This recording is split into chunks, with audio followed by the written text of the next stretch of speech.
Number છે 95 12 04 04 04 એ dial કરીને ખાલી મિસ કોલ જ, બીજું કઈ વધારે નહીં. બેલેન્સની ચિંતા જ નથી, કેમ કે બેલેન્સ તો રહેવા નથી દીધું. અહીંયા તો ટાવર નથી આવતો, બેલેન્સની જરૂર જ નથી. એમ ડૂબી મરવું જોઈએ. વિકાસના બણગા ફૂંકે છે, વિશ્વગુરુની વાર્તા કરે છે, અહીંયા ટાવર નથી આવતું સાહેબ. 95 12 04 04 04 આ નંબર ઉપર મિસ કોલ મારીને અમને સહકાર આપવાનો છે. આજે હું અહીંથી આટલો દૂરથી આવતો હોઉં તમારા બાળકો માટે, તમારી પીડા માટે આવ્યો છું. બાકી મને આ વિસ્તારમાં સમજી લો, મારે તમારે ક્યાં અહીંયા ચૂંટણી લડવી છે? નકર બરાબર કે સામતભાઈને મત જોઈએ છે, નથી જોતા ભાઈ. માનવતા છે મારી અંદર. મારા મા બાપે મહેનત કરી મને ભણાવ્યો છે. મારા મા બાપને જે અંદરથી ધગશ હતી કે મારો છોકરો મોટો થાય, લોકોની સેવા કરે, એ સપનું મા બાપનું પૂરું કરવા તમારી વચ્ચે આવ્યો છે. કે જે મારા મા બાપનું સપનું હતું ને એ સપનું તમારું છે. મારા મા બાપે પેટે પાટા બાંધીને મને ભણાવી અને સારો શિક્ષક બનાવ્યો. હું ઈચ્છું છું કે તમારા છોકરા સારું ભણે. હું બધા છોકરાને ન ભણાવી શકું એટલે હું વ્યવસ્થા બદલવા નીકળો છું કે છોકરું ગમે ન હોય સારામાં સારું ભણવું જોઈએ. મારા માતા પિતાને જે આરોગ્યની સુવિધા જોઈએ હું સારામાં સારી જગ્યાએ આપી શકું છું. બધાને મા બાપ મારા જેટલા જ વાલા હોય પણ એ આપી શકતા નથી. હું એવી આરોગ્યની સુવિધા ઊભી કરવા માંગુ છું કે વ્યક્તિ કોઈ પણ હોય સુવિધા સારામાં સારી મળવી જોઈએ.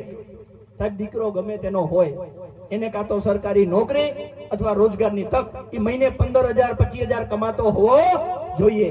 એ વ્યવસ્થા આપણે બધાએ ભેગા થઈને ઊભી કરવાની છે અને કરશું. મને વિશ્વાસ છે 100% કરશું. બસ ખાલી આ એક મિસ કોલ મારવાનો છે. અને અમારી પાર્ટીની તાકાત તો જો તમે મિસ કોલ મારશો તો સામેથી તમને ફોન આવશે. કોનો ખબર છે? જેની ગુજરાતની જનતા માટે પોતાનું સર્વસ્વ છોડી દીધું છે એવા ઈસુદાનભાઈ ગઢવી તમને ફોન કરશે. ગોપાલભાઈ ઇટાલિયા બે સરકારી નોકરી મૂકી અને પ્રજાની પીડા માટે અત્યારે જે લડે છે એ તમને સાહેબ સામેથી ફોન કરશે. તમારું વોટ્સએપ નું એક ગ્રુપ બનશે. તમારા વિસ્તારની કોઈ પણ સમસ્યા એમાં નાખી દો. અમારી ટીમ 24 કલાક તત્પર છે.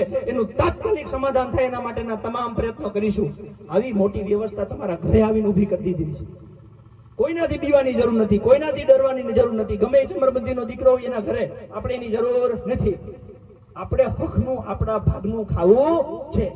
આપણા હકનું જે આપણે જમા કરાવીએ છીએ એ પાછું આપણી પાછળ વપરાવવું જોઈએ. બસ આ કામ કરવા નીકળ્યા છે. જો તમને એવું લાગ્યું હોય કે સામતભાઈની વાત સાચી છે, માનવા જેવી છે, ભરોસો કરવા જેવી છે, તો ભેગા થઈને મારી સાથે એક શપથ લેવી પડશે. બોલો તૈયાર છો? થાવું ભાલો. અને આજનો આ વિડીયો તમારા સોશિયલ મીડિયામાં બધે જેટલા કોન્ટેક્ટ હોય ને બધાને મૂકવાનો છે. આખો વિડીયો તમને મોકલી દેશું. અમારી જેટલી ટીમ છે ને એનો જેમનો નંબર હશે એ બધા તમને મોકલશે. એટલે જે તમને ઓલું કહેશે ને કે પગે પડવા આવો એને કહીએ કે હવે તું આય. તૈયાર છો બધા? 35 વર્ષથી આ ભ્રષ્ટ ભાજપે આપણને ભય, ભૂખ ને ભ્રષ્ટાચાર આપ્યા છે કે નહીં? હવે એ ભાજપને ભગાડવા માટે આજે આપણે શપથ લેવાના છે. બરાબર છે? હું બોલું તમે વાહે બોલજો. હું શપથ લઉં છું કે ભાજપને હવે વધારે ગુજરાતને બરબાદ થવા નહીં દઉં.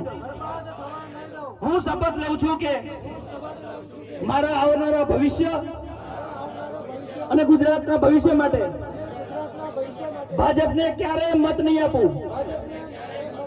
હું શપથ લઉં છું કે આવનારી દરેક ચૂંટણીમાં હું મારા પરિવાર સહિત આમ આદમી પાર્ટી અને ઝાડુના બટનને દબાવી મારા પરિવારનું સમર્થન આપું છું. બોલો ભારત માતા કી જય! ભારત માતા કી જય! વંદે વંદે જય જવાન જય જવાન જય કિસાન. ખૂબ ખૂબ આભાર. આપ સૌએ આટલા બધા લાગણીથી શાંતિથી સાંભળ્યા એ બદલ આપ સૌનો હૃદયપૂર્વક આભાર માનું છું. જય હિન્દ, જય ભારત. બેસી જઈએ, થોડી વાર માટે બેસી જઈએ.